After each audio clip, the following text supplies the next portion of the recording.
తప్పని పరిస్థితిలో ఎవరి మీదైనా చలానా వేస్తే ఒక్క పైసా తగ్గించకండి. మూడవది, వాళ్ళ బ్యాంక్ అకౌంట్స్తోని డైరెక్ట్గా డిపార్ట్మెంట్కి సింక్రనైజ్ చేయండి.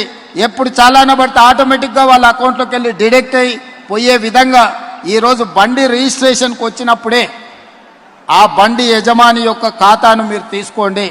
బ్యాంక్ అకౌంట్ను అటాచ్ చేయండి. ఏ బండి అయితే స్పీడింగ్ చేస్తుందో, ఏ బండి అయితే సిగ్నల్ జంప్ చేస్తుందో, ఏ బండికి అయితే చలానా పడుతుందో ఆటోమేటిక్గా ఆ యజమాని అకౌంట్లో నుంచి నగదులు బదిలీ అయ్యే విధంగా మీరు ఈరోజు టెక్నాలజీని వాడుకోండి.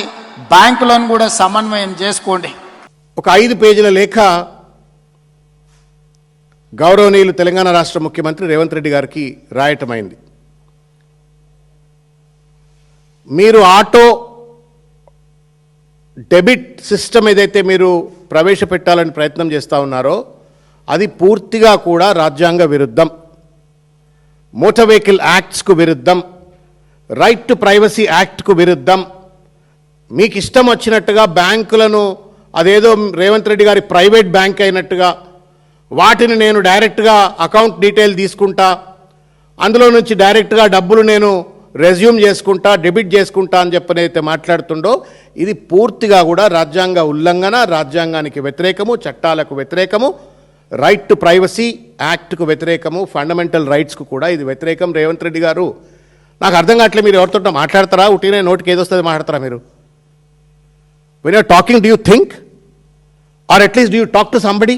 ఏం మాట్లాడాలా, ఏం మాట్లాడొద్దు, ఏం పాలసీ ఎట్లా తయారు చేయాలా, ఓ కాన్సిక్వెన్షియల్ థింకింగ్ ఏమైనా ఆలోచిస్తారా లేదా? ఏది పడితే అది వచ్చేసి ఫట మాట్లాడేస్తారా? ఈ సినిమా ఇది బాలకృష్ణ సినిమా డైలాగ్, ఏదేమన్నా బాలకృష్ణ సినిమా డైలాగా సార్ ఇది? It's a government, it's a policy. A policy suppose to have the constitutional sanctity. ఎవడిచ్చాడండి అధికారం నీకు? నాకు చెప్పు ముఖ్యమంత్రి గారు. దేశానికి రాజువా నువ్వేమన్నా? క్రౌన్లెస్ కింగ్ అయింది? భారత రాజ్యాంగం ఏం లేదా? ఇష్టం వచ్చినట్టు మంది బ్యాంకులను మొత్తం లోబర్ చేసుకొని డబ్బులు వసూలు చేస్తావు. వీలవుతుందా? ప్రజెంట్ లాస్ అలౌ చేస్తాయా? నువ్వు రాస్తేవి అలా పేపర్లలో ఫ్రంట్ పేజీలలో వార్తలు వచ్చాయి, ఇంగ్లీష్ పేపర్లో, తెలుగు పేపర్లో అన్ని వార్తలు వచ్చాయి, టీవీలలో చర్చలు అయిపోయాయి. ఖతం, నీ పని అయిపోయింది, నీకు సెన్సేషనలిజం అయిపోయింది. పేపర్లో వార్తలు వచ్చినాయి, ప్రజల్ని మభ్యపెట్టాలా, అదిరించాలా, బెదిరించాలా? ఇది ఎక్కడ రాజకీయము? This is licensed extortion Revanth Reddy గారు.